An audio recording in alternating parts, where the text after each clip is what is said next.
Hello नमस्कार माझ्या सर्व लाडक्या ताई आणि दादांना श्री स्वामी समर्थ। तुम्हा सर्वांना आजचा दिवस खूप छान जाऊ ही स्वामींच्या चरणी प्रार्थना। तर आजचा वार होता शुक्रवार आणि जी मी स्वामींची काल म्हणजेच पारायण केले होते, तर आता जी पूजा मांडणी असते तर आपल्याला ही दुसऱ्या दिवशी उचलायची असते। तर आता मी ती उचलणार आहे। तर सर्वात पहिल्यांदा मी दिवा प्रज्वलित करून घेतला। त्यानंतर जी माझ्याकडे अगरबत्ती आहे म्हणजेच तुम्हाला आता बघितले असेल व्हिडिओमध्ये, तर ही अगरबत्ती देखील मी ऑनलाईनच बनवलेली आहे।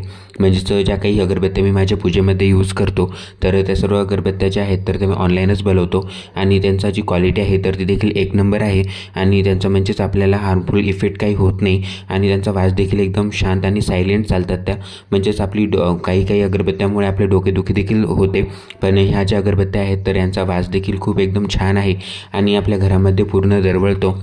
त्यामुळे मग पूजा करताना मी ही एक अगरबत्ती नक्की लावतो आणि जर तुम्हाला ह्या अगरबत्त्या बनवायच्या असतील तर तुम्ही कमेंटमध्ये नक्की विचारा, मी त्यांचा कॉन्टॅक्ट नंबर तुमच्यासोबत नक्की शेअर करेल। तर सर्वात पहिल्यांदा मी दिवा प्रज्वलित करून घेतला, त्यानंतर जी अगरबत्ती आहे तर ती लावून घेतली। यानंतर महाराजांची मी एक माळ जप करून घेतली, कारण आपण कोणतीही महाराजांची जेव्हा सेवा करतो तर तेव्हा आपण महाराजांचे नामस्मरण करतो पहिल्यांदा, त्यानंतर आपण सेवेला सुरुवात करतो।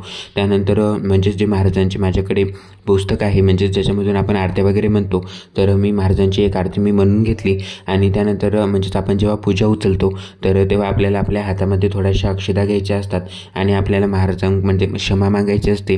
म्हणजेच आपण थोड्याशा आपल्या हातावरती अक्षता घेऊन त्यामध्ये थोडंसं हळदी कुंकू टाकायचं आणि त्यानंतर आपण महाराजांना क्षमा मागायची की माझ्याकडून पूजा करताना काही जर चूक झाली तर मला माफ करा। आणि तुम्ही कोणतीही जेव्हा पूजा उचलता तर तुम्ही अशाच प्रकारे नक्की उचलत जा। म्हणजेच आपण जेव्हा पूजा उचलतो तर त्यालाच उत्तर पूजा असं म्हणतात, म्हणजेच आपण उत्तर पूजा करत असतो, म्हणजेच दुसऱ्या दिवशी आपण ही पूजा उचलत असतो। तर त्यासाठी तुम्ही अशा प्रकारे पहिल्यांदा जे तांदूळ असतात तर ते सर्वीकडे म्हणजे आपली जिथे पूजा केलेली आहे तर तिथे सर्वीकडे टाकायचे आणि त्यानंतर मग तुम्ही पूजा उचलण्यासाठी सुरुवात करू शकता।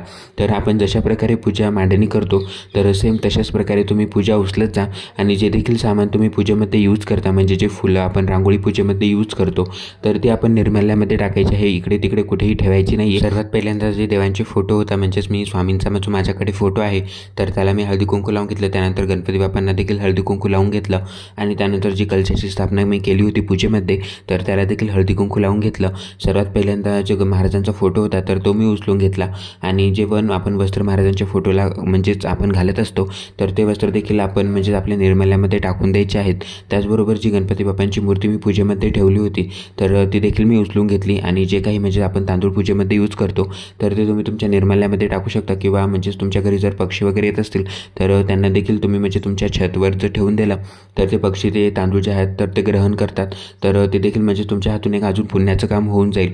तर मी तरी निर्माल्यामध्येच टाकतो आणि जास्तीचं जे सामान असतं म्हणजेच आपण जे पानं वगैरे यूज करतो तर ते तुम्ही म्हणजेच झाडांच्या बुडामध्ये टाकून दिलं तरी त्याचं म्हणजे खताच्या रूपामध्ये रूपांतर होते आणि त्यामुळे जे तुमचे झाडं आहेत फुलांचे वगैरे तर ते देखील खूप छान राहतात।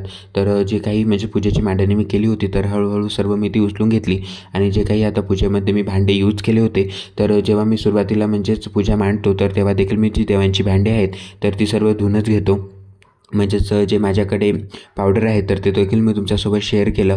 तर जे ॲक्लिन पावडर असतं तर त्याने भांडे एकदम क्लीन निघतात आणि त्याचं जे हार्मफुल इफेक्ट आहेत तर ते देखील आपल्या भांड्यावर देखील होत नाहीत आणि आपल्या हातावर देखील होत नाहीत। नाहीतर एरवी जर म्हणजेच पितांबरीत जर तुम्ही घासले भांडे तर तुम्ही बघू शकता म्हणजे आपले जे पितळेचे भांडे असतात तर त्याची जी झींज आहे तर ते व्हायला सुरुवात होते। त्यामुळे तुम्ही शक्यतो ॲक्लिनच पावडर मी वापरतो, तर तुम्ही कोणती पावडर वापरता कमेंटमध्ये नक्की सांगा। तर अशा प्रकारे जी स्वामींची म्हणजे जी देवांची भांडी होती तर ती देखील पूजा झाल्यानंतर मी लगेचच धुवून घेतली आणि जो अखंड दिवा चालू होता तर तो म्हणजेच मी कालपासून तो चालूच होता, त्यामुळे मग मी तो उचलला नाही आणि पूजेमध्ये देखील मी तसाच तो ठेवून दिला। आणि जे शंखचक्र दिवे होते तर हे देखील म्हणजेच चालूच होते, त्यामुळे मग मी ते तसेच राहू दिले, म्हणजेच ते लगेचच मी धुवून घेतले नाही। कारण आपण म्हणजे जेव्हा दिवा प्रज्वलित करतो तर तेव्हा विजेपर्यंत आपल्याला थांबायचं असतं, नाहीतर मग त्याच्यामधलं आपण तेल दुसऱ्या दिव्यामध्ये देखील टाकू शकतो। पण म्हणजेच आज शुक्रवार देखील होता आणि लक्ष्मीची माता म्हणजेच शुक्रवारी आपण देवीची सेवा करतो तर त्यासाठी मग हे जे शंखचक्र दिवे आहेत तर ते मी असेच राहू दिले पूजेमध्ये, कारण शंखचक्र हे दिवे विष्णूंचं प्रतीक आहेत आणि जिथे म्हणजेच आपण विष्णू देवांची जेव्हा तिथे सेवा करतो तर तिथे लक्ष्मी ही नांदतेच। त्यामुळे मग अशा प्रकारे जे दिवे आहेत तर ते मी अशाच प्रकारे प्रज्वलित करून ठेवले आणि त्यानंतर मग सर्व पूजा मांडणी मी उचलून घेतली आणि जे काही म्हणजे तुम्ही बघत आहात ही फरशी आहे आणि याच्यावरती आता जे पूजा वगैरे मी मांडतो तर त्या म्हणजेच मांडण्यासाठी सोयीस्कर होतात। नाहीतर तुम्ही माझे मागचे व्हिडिओ बघितले असतील तर जी पूजा मांडणी मला करायची होती तर ती देवघराच्या समोर म्हणजेच खालती करावं लागत आहे। तर आता म्हणजेच मी जी देवघराची मांडणी आहे म्हणजेच पूजेची मांडणी आहे तर ती वरतीच करतो, म्हणजेच मला जेवढी जागा पाहिजे पूजा मांडणीसाठी तर तेवढी जागा मला वरती मिळून जाते। तर आणि त्यानंतर मग जे काही मी म्हणजेच जिथे पूजा मांडली होती तर ती जागा पुसून घेतली, त्यानंतर देवपूजेला सुरुवात केली। तर तुम्हाला माहितीच असेल मी जॉबला असल्यामुळे देवांचे जे फोटो आहेत तर त्यांचीच मी पूजा करतो, म्हणजे देवांच्या मूर्त्या मी घेतलेल्या नाही आहेत, पण स्वामी महाराजांची मूर्ती म्हणजेच मी आता अशामध्ये ऑर्डर केलेली आहे। तर ती देखील मी तुमच्यासोबत शेअर करेल, म्हणजेच कशाप्रकारे ती मूर्ती आलेली आहे। आज शुक्रवार देखील होता आणि त्याचबरोबर म्हणजेच आपण या दिवशी नारळाची जी पानं असतात तर ती चेंज करू शकतो, कारण आपण 2-3 दिवसाला म्हणजे जी नारळाची पानं असतात तर ती चेंज केली पाहिजेत, नाहीतर जी नागवेलीची पानं असतात म्हणजे ती लवकर खराब होतात। जर आपण चेंज नाही केली तर ते तसे म्हणजे आतल्या आत ते सडायला सुरुवात होते। त्यामुळे तुम्ही नक्की म्हणजे आठवड्यातून 2दा तरी जे मंगल कलश असतो तर त्याची पानं नक्की चेंज करत जा। तर मी देखील म्हणजेच आठवड्यातून 2दा चेंज करत असतो, पण म्हणजेच मी पानं लावले होते मंगल कलशाला तर ते चांगलेच होते, त्यामुळे मग मी म्हणजेच आज चेंज नाही केले तर उद्या शक्यतो मी चेंज करेल। तर तो देखील मी तुमच्यासोबत शेअर करेल। तर मंगल कलश आपल्या घरामध्ये का ठेवावा याचा व्हिडिओ मी तुमच्यासोबत शेअर केलेला आहे, तर तुम्ही तो बघितला नसेल तर नक्की बघा।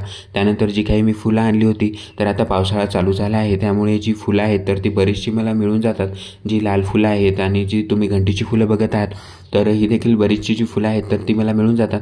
तर सकाळी सर्वात पहिल्यांदा जी फुलं असतात तर तीच मी आणून घेतो आणि त्यानंतर मग जे काही कामं असतात तर ते करत असतो। तर अशा प्रकारे जी आजची स्वामी सेवा आहे तर ती माझ्या आता करून झालेली आहे आणि तुम्ही रांगोळी बघू शकता। तर म्हणजेच मी कधी हाताने देखील रांगोळी काढतो, म्हणजेच मला रांगोळी काढायला देखील आवडतं। तर कधी जर मी साच्याने रांगोळी काढली नाही तर मी हातानेच रांगोळी काढत असतो। तर तुम्हाला मी आजची काढलेली रांगोळी कशी वाटली कमेंटमध्ये नक्की सांगा। आज शुक्रवार होता तर या दिवशी आपण म्हणजेच देवीची सेवा करतो, म्हणजे जी महालक्ष्मी देवी असते तर सर्वात जी प्रभावी सेवा आहे ती म्हणजे धनलक्ष्मी कुंचमची सेवा। तर ती देखील मी तुमच्यासोबत लवकरच शेअर करणार आहे, की म्हणजेच मी धनलक्ष्मी कुंचम आहे तर तो मी ऑर्डर केलेला आहे, तर तो आता म्हणजे पुढच्या आठवड्यामध्ये मला मिळून जाईल, तर तो देखील मी तुमच्यासोबत शेअर करेल। तर तुम्हाला माझा आजचा व्हिडिओ कसा वाटला कमेंटमध्ये नक्की सांगा। व्हिडिओ आवडला असेल तर लाईक शेअर आणि सबस्क्राईब करायला विसरू नका। भेटूया अशाच नवनवीन माहितीपूर्ण व्हिडिओसोबत, तोपर्यंत सर्वांना पुन्हा एकदा श्री स्वामी समर्थ। आणि तुम्हाला कोणतेही प्रश्न विचारायचे असले तर तुम्ही कमेंटमध्ये नक्की विचारा।